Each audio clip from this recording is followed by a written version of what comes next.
So in this video, I want to talk about how to live an accountable life, how to have an accountable mindset. And I'll tell you what, when I discovered this was a huge aha to me, meaning I never even knew that this was a subject to begin with. I'm like, how come I never learned about this in kindergarten, first grade, second grade, third grade, all the way through, I think even college? They didn't even teach this. And I said, what? When I first came across the accountability mindset, um, I was like, thank you, whoever actually, Gary Keller wrote this on the One Thing book. Thank you for writing about it.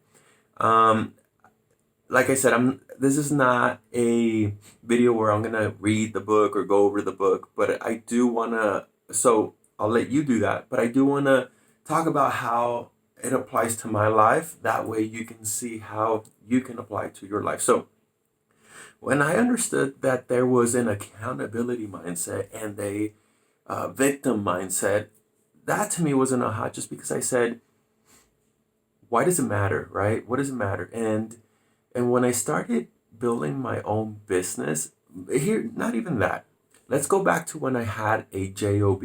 When I worked in retail, and when I wanted to just succeed in that world, in that industry, in that career, when I just wanted to achieve a little bit more, I knew that I had to switch my mindset, right? Like I started as a stock guy, just stocking product in the warehouse. And I grew up the ranks and I started to realize as I grew up, there was a level of mindset that needed to change. I didn't know the language behind it. I didn't know that it was an accountable type of mindset. I just knew that if I wanted more, my mindset had to be different. And I'm glad that Gary Keller, do I even have the book? Right here. And I'm glad that he wrote about it here because to me it's crucial, and I'm glad that he labeled it as one of the 3 commitments. Oh, by the way, I forgot my intro. We'll do it right now. Hey guys, it's Ozzy. I got my good old fancy sticker right here. Let me pop it on the screen. Didn't do it upside down this time. So how does this apply in my life? Okay, so this is what I realized. If you want to achieve more, you're going to need the accountability. You're going to need that accountable type of mindset. If you want to achieve more, if you don't, if you love complacency, if you love averageness, then stay where you're at and turn off this video and go somewhere else. But if you want to achieve more in your life, you're going to need this. So how did I start tweaking this in my own world? How did I make it practical? I started recognizing the language that victims use. I studied kind of that part so that I can catch myself. Whenever I caught myself talking that way, I just worked on myself to reprogram pretty much what I say, how I say it, what I think, how I think. So let's go right into it. Language. One of the things that I've realized is that people that have that victim mindset always say it's not my job, that's not my department, it's not my fault. Duh, right? Of course they're gonna say it's not my fault. They're gonna say, she didn't tell me, he didn't tell me, I wish I knew, I never got trained, why is this happening to me? Um, I mean, honestly, like I feel like now that I'm going into this, there's dozens and dozens of. Let me kind of go into a couple of key words. This one you got to be careful about. I don't know. That one you got to be careful about because that one actually is a very normal, meaning a lot of people say it. It's very common. That's what I mean. Not normal, very common. A lot of people say, I don't know. And they don't, if they don't know the accountability language versus the mindset language, did I say the mindset? The accountability versus the victim mindset language, then they're not going to understand why saying I don't know is such, how do I put it? It's such a useless phrase, right? I don't know. It's like, I got shackles on me. I got cuffs. I don't know. Meaning, that's it. I don't know. Imagine if you hired somebody, right? Imagine if you hired a professional attorney, and you asked them a question, and they said about their field, and they said, I don't know. Imagine if you hired a real estate agent, right? And you asked them, hey, uh, how's the market? I don't know. If you a doctor that's about to perform surgery, hey, what happens uh, if they get too much dosage of that medicine? And the doctor says, I don't know. It's just like really, if even if that's just talking about your professional field, I'm talking about just simple like if your spouse, if your best friend asks you something and you're just like, I don't know. It's kind of like you're saying, I don't want to own that, right? I catch myself saying these things all the time in my regular life, and I'm like, oh, dang it, time to start again, right? Pick myself right back up. But it's like saying, I don't own that. I don't know. It's like, okay, so then I guess.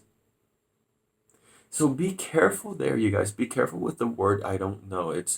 Um, I think I'm beating the horse to death on that. So sorry, my vegan audience. I didn't mean to offend you when I said, no, just kidding. Okay, so another thing that you want to listen for is um, actually Gary Keller has a few in his book. I wrote them down right here. Uh, it's not my job. If it was meant to be, it'll happen. Oh, that one's a good one. I hear this all the time with my real estate clients. Oh, Ozzy, if we don't get the house, then it wasn't meant to be. Like to me, now I'm not gonna go in there and tell my clients you're a victim, right? No, but I can already tell what kind of language they're using, right? Just because I'm a student, I'm a practitioner of this.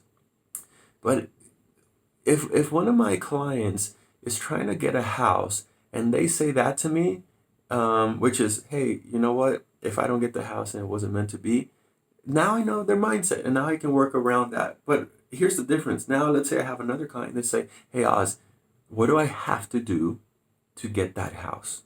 I want it and it's gonna be mine. Now I know I'm dealing with somebody who's all right, let's make it happen, right? So there's just it's worlds difference. Let me see if I have any other ones. If oh this one I this one's blame and I this one gets under my skin, you guys. If everyone would just do their job. Whew, that one's like one of my biggest pet peeves. If everyone would just do their okay, let's go to the next one. That's not how I see it. That's somebody who's fighting reality, right? That's not how I see it. Okay, then that means you're not open minded. Now, here's another book besides the one thing by Gary Keller. Carol Dweck, I think is her name, the author Carol Dweck, and she writes a book on growth mindset, having that growth mindset versus that fixed. I'm not gonna learn any more mindset.